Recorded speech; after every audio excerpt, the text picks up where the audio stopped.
There are many people who have the limitations in their minds, who have lost that fire in their eyes. You aren't given any breaks in life. You make them for yourself. We are all being tested in life. And how you face that test determines the rest of your life. There's a lot of times where I don't know how I'm gonna move forward, but I ask myself one question: can you take another step? And that answer is always yes. Wherever focus goes, energy flows. So why don't we tap into that power now for your business and life? The part of beginning to get unstuck, you've got to decide that the behavior pattern that you have adopted doesn't work for you. You've got to change your strategies, and changing your strategy means reinventing your life, recreating you, and you have the power to do that. You want to take responsibility for your life. You can decide that you're going to change, that you're not going to be a wimp. I got me here, I can get me out of this, and I'm getting out. It's not easy reaching your dreams. It's not easy to achieve a happy and fulfilled life. It's not easy getting up every day, fighting, going through the daily struggles, getting rejected constantly, getting laughed at all the time, going through trials and tribulations, facing the pain of defeat over and over again. It is not easy, but if you do it, it is worth it. See, when people ask you, say, how you doing? Even if you're having some difficult times, say, I'm blessed and highly favored. Because anytime you wake up and you don't have a white chalk outline around your body, it's a great day. You got to tell yourself that no matter what gets in my way, I'm going to keep going. I'm going to keep moving. I'm going to keep winning. I'm going to keep surviving. It's everything that you want, because you went through that pain of that journey.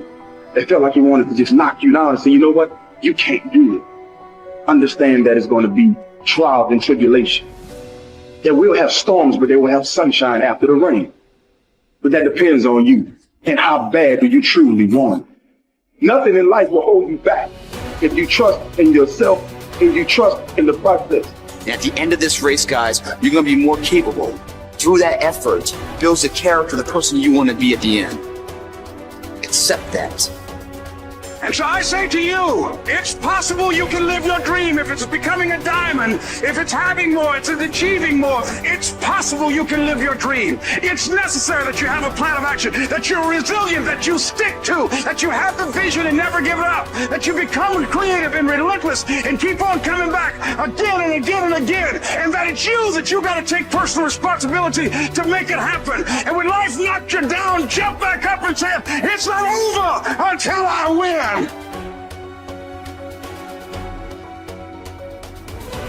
What does success look like? What does it take?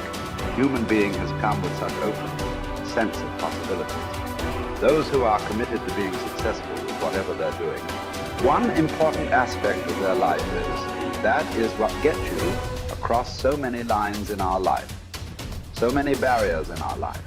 This happened in your school, maybe later in your university, later in your work. It's happening to people, maybe not everyone, but to a whole lot of people. Their commitment to success is weak. They want to succeed. They will take 3 steps. Then something little interesting happens here. They will go away here. They will go away there. They will go away there. Hey, I want to live. Their commitment to success is weak. Either situations around them in some way, situations can impede you from doing what you're doing very easily.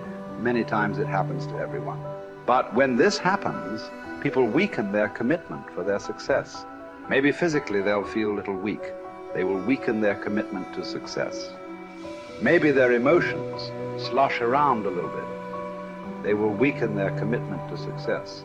So our commitment to success should not weaken because there is social drama going on, or physiological drama, or psychological drama. Whatever happens, your commitment to success should not weaken. That is what gets you across so many lines in our life, so many barriers in our life. So what does success look like? What does it take? Those who have been very successful, either in music, sport, art, business, spiritual process, doesn't matter what. Those people never know when they ate, when they slept, when they got afternoon breath. I have not seen such a thing in my life. So those who are committed to being successful with whatever they're doing, one important aspect of their life is they're not settling down wherever it's very comfortable. Because comfort will happen when they lower you to it very, very comfortable. Have you seen how comfortable they are? Once they're dead, if you throw them there also, they're comfortable. If you lower them, they're comfortable. Right now, it's about ensuring that there is profoundness of experience and there is impactfulness of activity. Because if they had given you a limitless amount of time, you could do all those things, nothing wrong. I'm not against it. But they gave you such a little time with such tremendous potential of being human. That's the problem. If creation had made you like an earthworm, I'm not saying there's anything wrong with it. It is just that it's a unipolar potential. It can only do that much. An earthworm is not thinking of climbing a tree because it knows it'll be picked up by the birds. It never has such aspirations.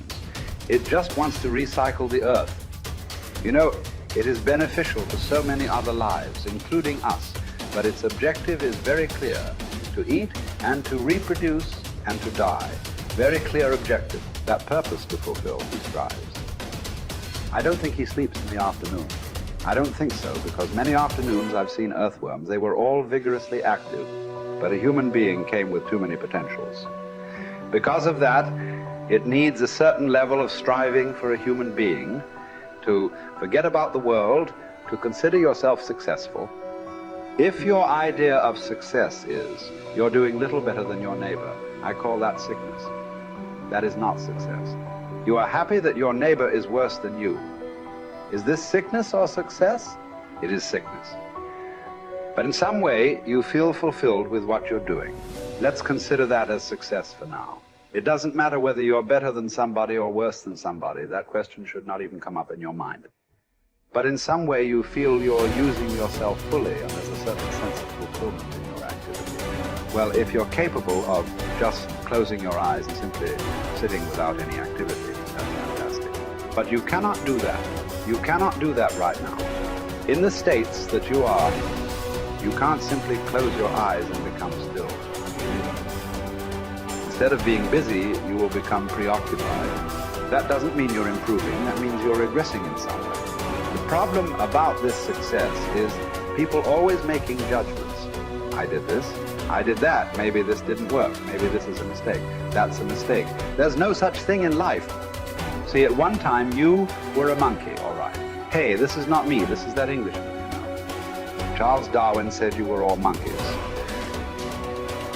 At one time you were a monkey just a brief while ago. Was it a mistake that you committed? That you were a monkey? Or was it just a certain stage of evolution? Was it a mistake or was it just a certain stage of evolution? Similarly, since you were born, because as a human being, you're born largely unformed, unlike other creatures.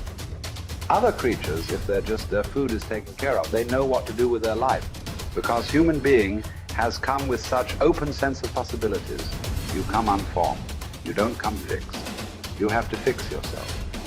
Different people throw different types of balls at you. From all over, your parents, your teachers, the school, the neighbors, and society and the world throws all kinds of things at you.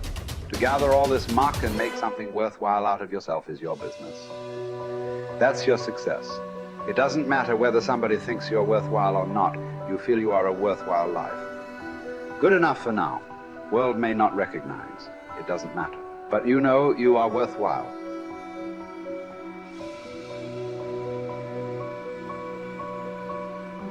It's hard to say what the soul means metaphysically because, say beyond the confines of a single human being, we do have this sense that the soul can expand itself into something that's greater than it has been. It has this capacity for growth.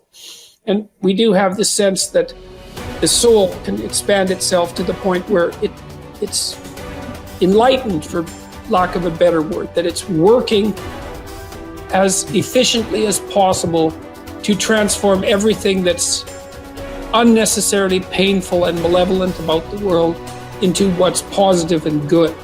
And that it does that as a consequence of confronting the world with courage and truth. And I think that's right. And I do think that means that the soul participates in something eternal, which is the attempt of being itself to transform what's unnecessarily painful and malevolent into what's good, and that human beings actually do participate in that, and that that's part of the reason that our ancient tradition insists that we're made in the image of God. And I think that it's a mistake to underestimate the importance of that, because I don't think that you can live a life of sufficient profundity to protect yourself from being corrupted by suffering and malevolence without adopting a responsibility that's commensurate with that set of ideas. I think that you either orient yourself upward, to the star above the horizon, and try desperately to improve the structure of being, or you work at counter purposes to it and make things worse. I don't think there's a middle ground. In fact, to the degree there is a middle ground, it tilts towards the negative, because people who try to occupy the middle ground generally try to accrue the benefit, let's say, without adopting any of the risk. And that's not acceptable, not helpful. So that's a soul to me.